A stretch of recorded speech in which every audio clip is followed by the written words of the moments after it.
Yes, sir. And your name? Todd Cole. COLE, sir. Yes. Commissioners, thank you for the opportunity to speak my mind. I apologize for arriving late. Having had a few opportunities to look at some of the different proposals that have come out, specifically with water, I have a few concerns as a ratepayer and as a taxpayer. I'm a ratepayer on a private company water system that's not a public utility. I've never paid more in my life for water. I grew up in a desert, spent a lot of my life in a desert where water was trucked hundreds of miles to my home. I've never paid for water like I pay for it here. It's 2 to 3 times that cost. Some of that is attributed, obviously, to a difference in time and the value of money. But I think a lot of it is going to overhead projects or expansion projects that are either not getting completed or to pay off loans or debts that are incurred as a part of doing business, and that's being passed on to me as a ratepayer rather than I'm a company trying to be profitable and I'm using my rate paper to just shore up and to pay for new expansion as a private company. I have issue with that. If I own a company and my customer base is not allowed to have much input into how much I'm charging them, it is not right to then insist that that paying customer pay for all of my capital improvement, to pay for all of my expansion, to pay for all the new programs and projects that I would both look into doing as well as do without input from that ratepayer or without some blocks put in line for me as a ratepayer to stop that from happening. I don't have another option for water. I get to choose one company. And I have little to no control over what that one company does. That concerns me a lot. I have been told, I don't have evidence of this, where people have tried to disconnect from the single company and then have been threatened with lawsuits or other things for doing that. It has been mentioned before by others that I heard, water is being treated as gold or a commodity. Water is an element of life. I have to have it. It's not something that I can choose to go without if I can't pay for it.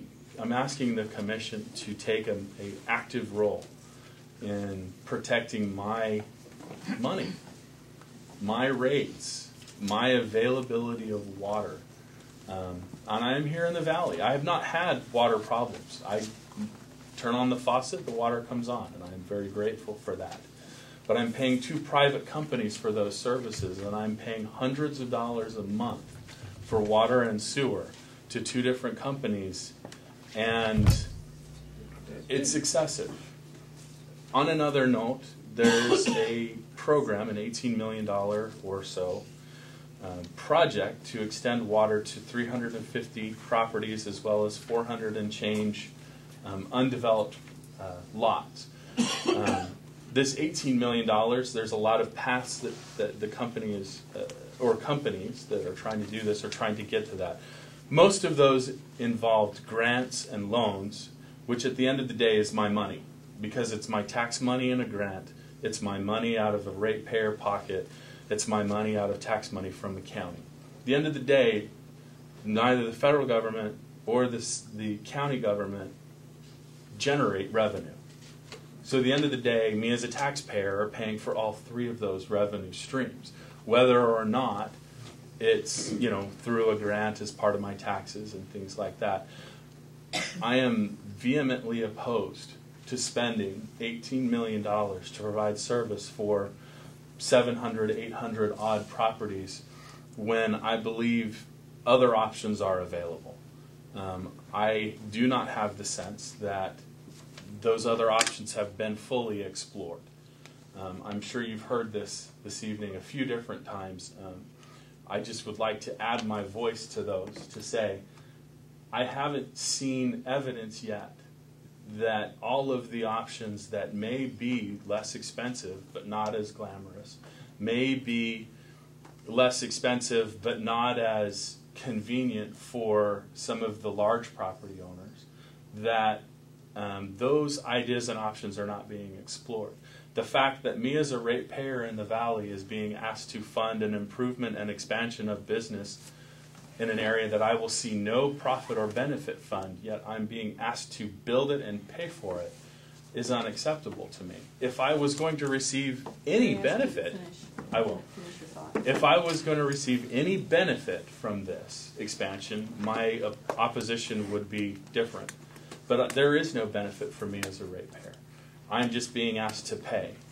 I'm tired of being asked to pay. I don't have the money to keep paying.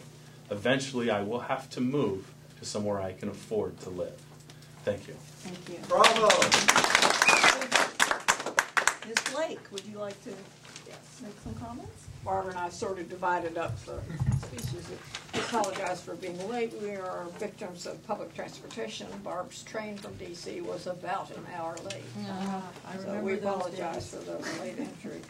You In wanna give looking your at the name for executive Budge- summary this morning, at the bottom of the Ma'am, page. ma'am, if you could, for the record, we're recording these proceedings, if you could state your name. Oh, I Thank can do you. that.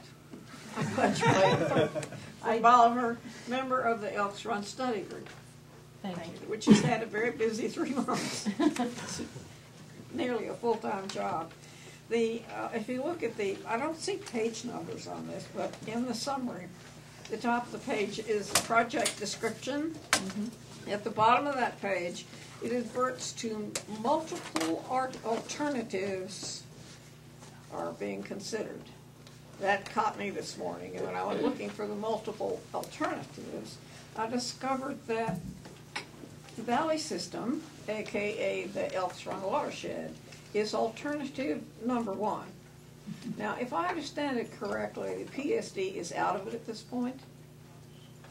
No, the PSD application, IJDC, identifies the river as the top priority. Yes, but it also has a paragraph determined by the Public Service District that no water will be taken from the valley system. We insisted on it at a meeting a couple of months ago. They understood what we were talking about, that if you're going to put a grant in, you cannot use the valley system.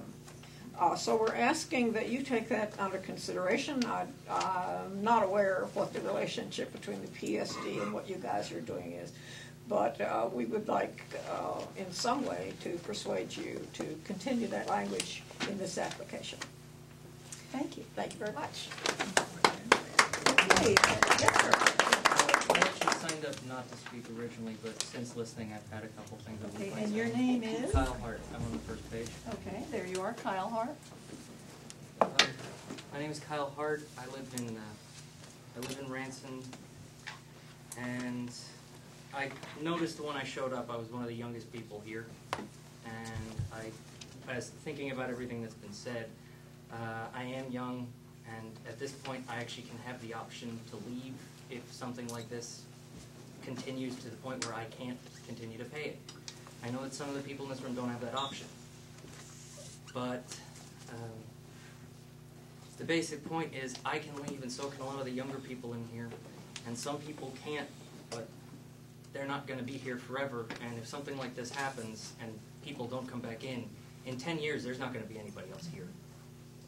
So we need to find the options that benefit everybody to try and keep people here, not convince people that the rates are going to be crazy when they move in and it's just going to get worse.